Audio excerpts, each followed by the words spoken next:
विरोधियों के प्रति मेरे मन में कभी भी द्वेष की भावना ना आए, और मुझे अगर किसी हत्यारे की गोली का शिकार बनना पड़े तो भी मैं ईश्वर का स्मरण करते हुए मरण की शरण लूं।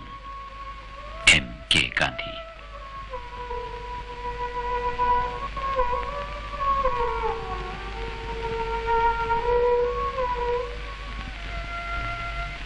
नवंबर 1946 को शांति दूत अपनी अपूर्व श्रद्धा के साथ नोआखली आया।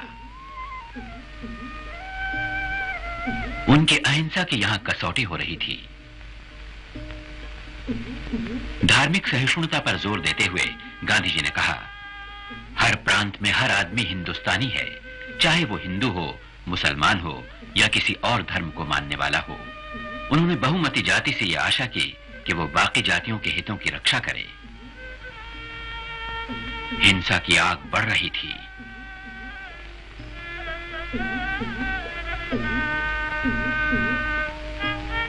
उन्होंने कहा, मेरे सामने एक ही ध्येय है, ईश्वर हिंदू और मुसलमानों के दिल पवित्र करे और दोनों कौमें एक दूसरे के लिए शंका और भय से मुक्त हों। गांव-गांव, घर-घर जाकर गांधी जी ने लोगों से नाता जोड़ा और दोनों जातियों के बीच इंसानियत का रिश्ता फिर कायम करके बर्बाद हुए देहातों में शांति और भाईचारा फैलाया।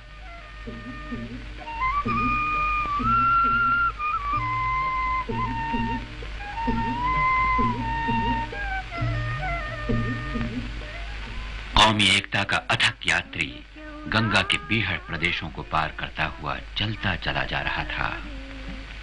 একলা চলো একলা চলো একলা চলো একলা চলো রে, যদি তোর ডাক শুনে केहू ना आसे तबे। तुम्हारी पुकार गर कोई ना सुने तो अकेले ही जाना।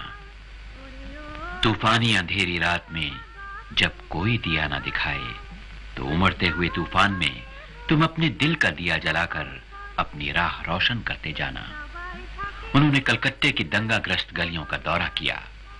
एक अकेले गांधी जी मंद स्वर में बोले, आने वाली पीढ़ियां जान लें कि हिंदुस्तान के बंटवारे में गांधी का कोई हाथ नहीं था। देश का बंटवारा देश के भविष्य के लिए खतरनाक है। मनुष्य को पशुवत बनाने वाले लोगों के पागलपन से गांधी जी बहुत व्यथित हुए। दिल्ली के लिए रवाना होते हुए उन्होंने बंगाली में लिखा, मेरा जीवन ही मेरा संदेश है। राजधानी में हुई कौमी हिंसा से गांधी जी को आघात हुआ। उन्होंने कहा, धीरे धीरे हम दिल्ली पर काबू गंवा रहे हैं। अगर दिल्ली मिट गई तो हिंदुस्तान भी मिट जाएगा और उसके साथ विश्व शांति के लिए हमारी अंतिम आशा भी।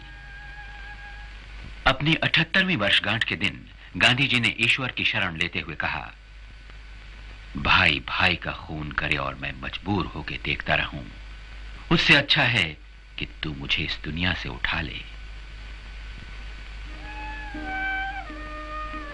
गहरी मनोव्यथा के बाद दिल्ली शहर को कौमी नफरत से बचाने के लिए उन्होंने आमरण उपवास का निर्णय लेकर अपने आप को ईश्वर के हवाले कर दिया।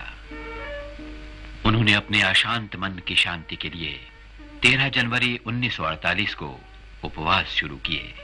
उनकी भावनाएं थीं, लाचार बनकर हिंदुस्तान का सर्वनाश होते देखूं, उससे बेहतर है कि मैं शरीर त्याग कर मुक्ति पाऊं।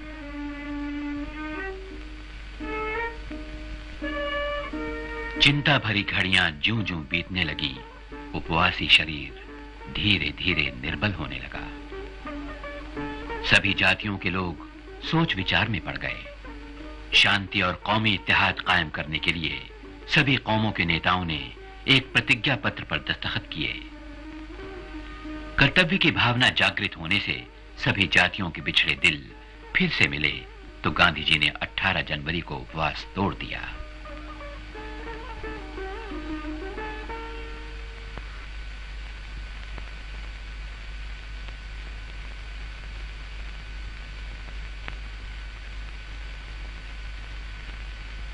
आखिर की एक बात कहकर मैं खत्म करूंगा।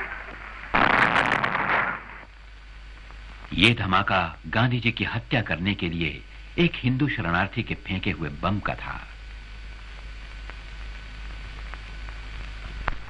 ऐसे हम डर जाएंगे तो सचमुच यहाँ कोई हो जाए तो हमारा हाल कैसा होगा? सुनो सुनो सुनो, सब सुनो, कुछ नहीं हुआ है। चलिए शांत रहिए।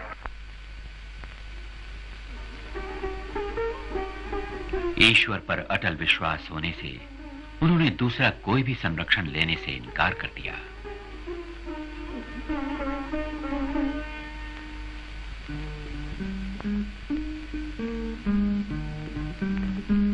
जनवरी शुक्रवार को गांधी जी ने वे पत्र मांगे जिनका जवाब देना बाकी था।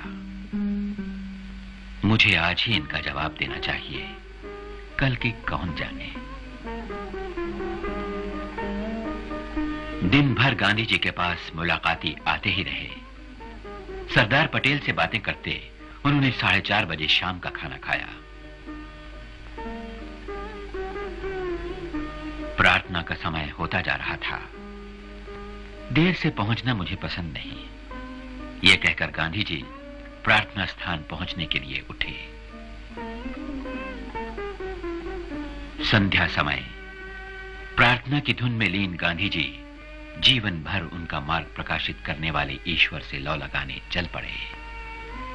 वो चलते रहे जब तक कि उनके कदम रुक न गए। युग युग का दुष्ट हत्यारा मन में पाप लिए आया और उसने अधर्म कर्म कर दिया।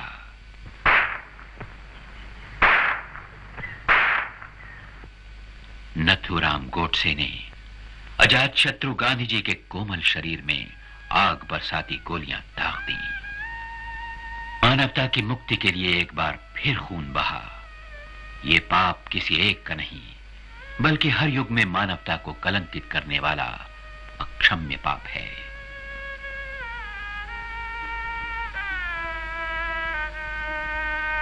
गांधी जी का मन ईश्वर में लीन था और वो ईश्वरमय हो गए।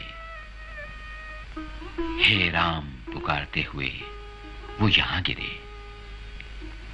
ये स्थल पावन तीर्थ बन गया।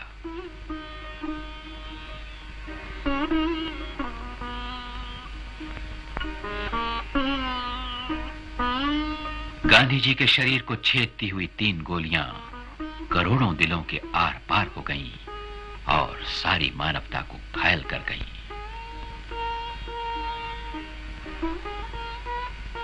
रुंधे हुए गले से जवाहरलाल नेहरू ने कहा, एक अंधेरा सा छा गया है और दिल मेरा और देश में करोड़ों का टूट गया है।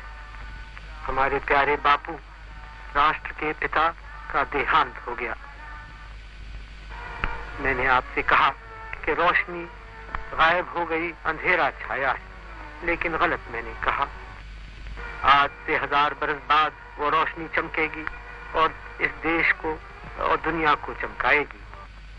समय जैसे रुक गया। राष्ट्र अवाक हो गया अपने बापू की याद में, जिसने उसे आजादी और झंडा दिया। सारा संसार शोक सागर में डूब गया। सभी देशों ने श्रद्धांजलि अर्पित की।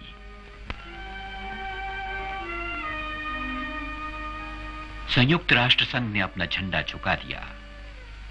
सारी मानवता ने एक होकर शोक प्रकट किया। दुख की गहरी छाया में बापू के अंतिम दर्शन के लिए शोकाकुल मानवता का सागर उमड़ पड़ा। एक महान विभूति चल बसी। ऐसे युग पुरुष का दर्शन फिर करने के लिए मानवता को शायद सदियों तक इंतजार करना होगा।